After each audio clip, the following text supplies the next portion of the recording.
Ladies and jelly beans, welcome to the Church of Philosophy.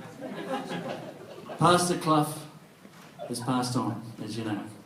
Otherwise, he would have given a big speech on Phil. Because this is a meeting, and we're all CFMEU members, aren't we? Yeah. We're all paid up. I just got apologies to read first. Our friend Steffi Miller couldn't make it. Jerry Myerson, Miguel Hidwell, and Colin Burke, so far. And bugger a lot of them. We've got some singers, we've got a dancer, we've got poetry, we've got all the things that Johnny loved, including 98 gallons of Guinness, which, as you probably heard, Johnny shouted at everybody. He left money for his wake, which is pretty rare. Okay, I'm going to start with our first reading. This is from the Irish National Association, Gaelic Club, where we are now. I'll read it for you. Dear John, it's my great pleasure to notify you officially that in recognition of your 25 years of unbroken membership of the INA, you have been granted life membership of the association. This was proposed and carried unanimously at our annual general meeting, Sunday 1st of December 2013. Congratulations, and please accept our appreciation for your long and continued support. Dennis P. O'Flynn, President of the INA. In the Gaelic Club. Okay, we've got some letters from friends too. Peter Hicks and Jeff Francis. People probably would know Peter and Jeff. Used to come and... Anyway, I'll read this. It's in the story. Can you hear me okay? Yeah. Oh, yeah. Jeff and I first met Johnny at the Glengarry sessions in Redfern. From the late 80s, well through into the 90s, the wonderful Len Neary held together a motley crew. I've got to stop there. It was our thing, not Len's. not that we're petty or anything. And contemporary singers and instrumentalists on Friday nights in the back dining room of the Glengarry Castle at Redfern. It was a wonderful and unique session. One of the most regular attendees was Johnny Clough. He was always noticeably just a tad under the influence by late Friday night, but was positive in composure, always with a cheeky smile and appreciative of all the material. At the time, the songs we sang were focused on Indigenous issues like the killing of David Gundy in Marrickville, the neo-conservative economic policies of the Hawke-Keating government, and peace songs about the first Gulf War in '91. However, at the end of every song I sang would always come the inevitable, "That was good, but you can't forget your fucking diction. You must be more like Phil Oakes, so that people can understand every word. You've got to go home and listen to more Phil Oakes. You've got to improve your fucking diction." It was like a mantra. I did try to enunciate every word more clearly at the next appearance, but no matter how hard I tried, it was still, "You can't forget your fucking diction." On a positive note, many people commenting on my singing ever since that period have said that they can understand every word, so that it must have had some good effect. As time went by, we met Johnny on a number of other occasions at events in Sydney in the 90s and then later at concerts that I'd been appearing in, such as the Illawarra Folk Festival.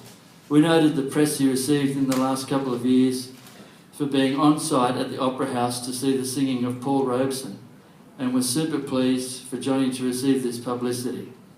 We've got copies of that article over there on the Johnny Clough free merch table, if you'd like a copy of that story about Johnny and Paul Robeson.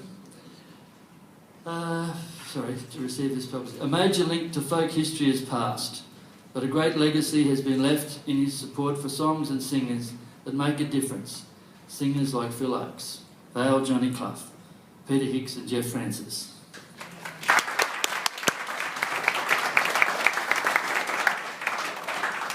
Okay, this is from Rick Barker. in the UK, Johnny's great nephew.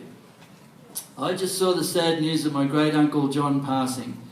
It was really sad to hear, but I was really pleased to see him enjoying himself with you and all his other friends right up until the end.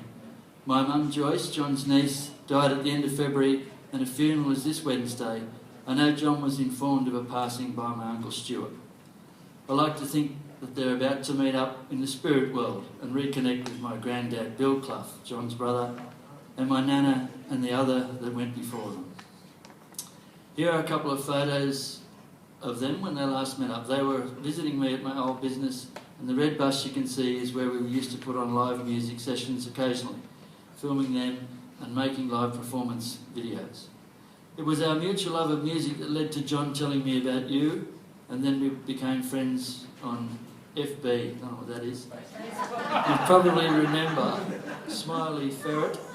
Anyway, thought I'd send a message of love, support and appreciated a great man who didn't get to spend much time with, but was clearly in the company of a whole load of awesome people. Lots of love, Rick. And from Stacey Coachfield, I'm not sure who Stacey is, very fond memories of dancing to the Orange Blossom Special with my Clough at a John Dengate gathering at the Friend in Hand. Such a wonderful man. Sorry I can't be there. Still in Texas. And this, are you ready to do one? You ready? I'll just do one more. Yep. This is a pretty special letter. This one, we've just been sorting out all of Johnny's boxes and cupboards full of stuff, which was actually less than we should have had because he'd moved from upstairs flat to downstairs, and when he moved from upstairs we got rid of a lot, but he started collecting again. He had like, 1,000 beer coasters. I don't know where he would have got them. Most of them from Lightning Ridge, would you believe? So he did spread his drinking around. But this letter turned up amongst other amazing letters, which we'll get to. Don't let the diction drop off. It didn't say the F word. It doesn't work if you don't say the F word. Okay. What a great surprise to hear from you. Sorry, this is from Sunny Oaks. That's Phil Oaks' sister. Johnny was such a fan that he contacted Sunny in America or Canada, and had a relationship with Sunny, which was pretty amazing. Okay. Hi John, what a great surprise to hear from you. I still remember the wonderful Phil night we did when I was over there a few years ago. It was one of the highlights of my trip. I'm really happy to hear that you're thinking of doing another one. I would love that. If it comes to fruition. I would love to write a bit to read during the show. Just like to mention that Martin Docherty's here. Martin sang at that night. That was at the church hall in Paddington, I think. Is that right, Martin? Yeah. Yeah. It's a great day, wasn't it? I would love to write a bit to read during the show. I hope you're not affected by the awful flooding that's going on over there. This was in 2011. We're still getting it. Do you know if it was anywhere near the site of the Woodford Festival? What a horrid weather event. We're getting hit with a lot of snow. Keep trying, etc. Even though I'm almost 74, I can still handle a shovel. I think that means through the snow, hopefully. You never know with them Yanks. Hope you're well. Please keep me posted. Love, Sunny. And Johnny's got a brief reply which I'll read to. I'll try not to do his voice. Hello, Sunny. It's been a long time between drinks, although I did see Sonia at the Opera House when she was over here. I've just got news of Michael's film, which is the Phil Oaks film, with Kenneth Bowser. It's Michael Penn, Sean Penn's brother. I'll see about getting a Phil Oaks music night here in Sydney when it's released here. Mind you, it's about bloody time. Mind you, it's about bloody time. But I think it's the right time. Looking forward to the movie. All the best to you and friends. All my love, Clough. Okay, Lane's going to read a couple of stories now.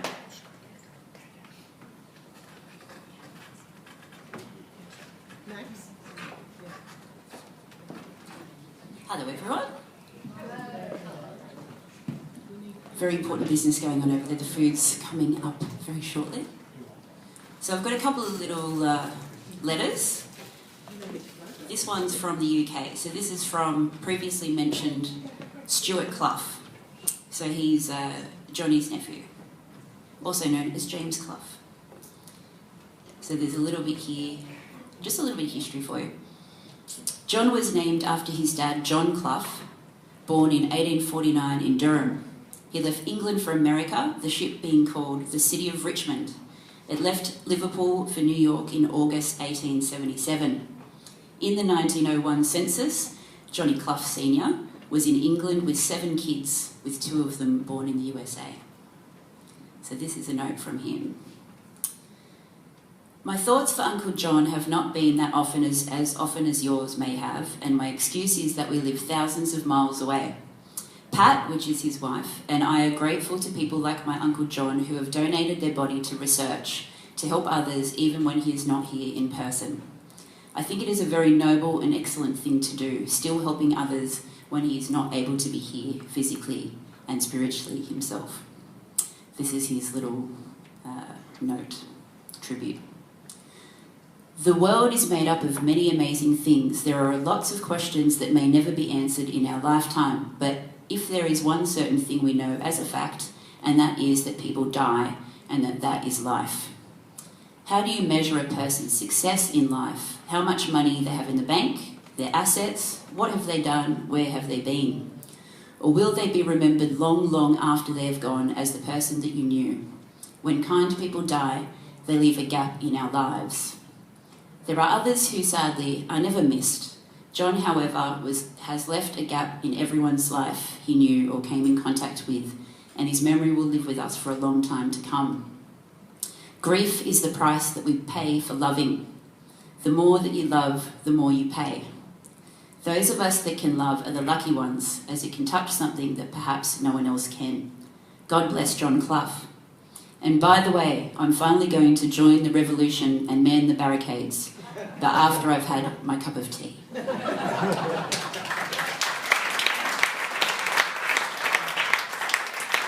Okay, so I'm not sure if anyone is here from the jazz nights that Johnny used to go to. Anyone here from the jazz world?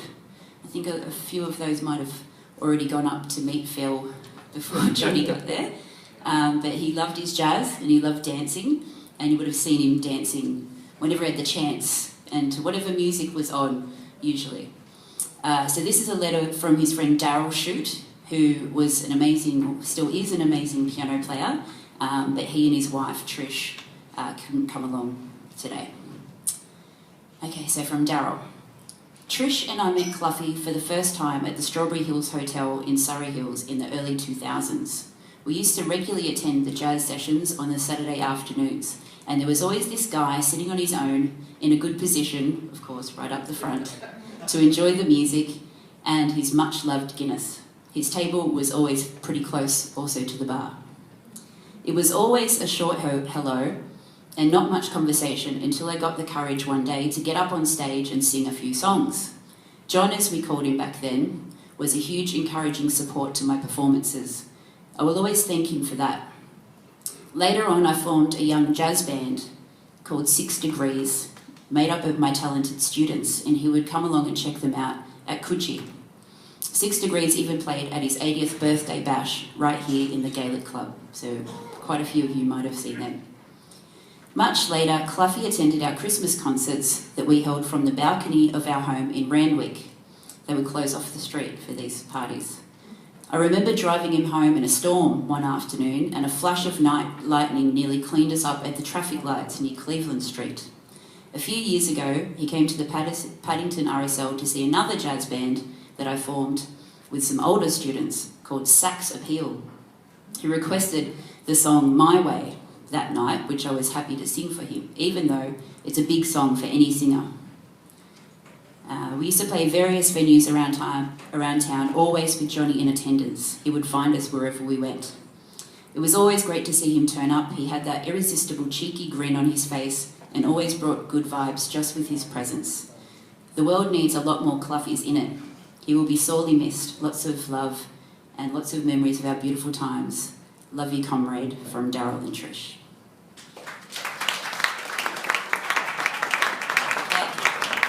I think that's it for now, Andrew, if you want to put a little bit of music on. Is that right? Yep. And shortly we'll have some food over here on the table on the left. Help yourselves and do a bit of mingling, and we'll be back soon with more. Thank you.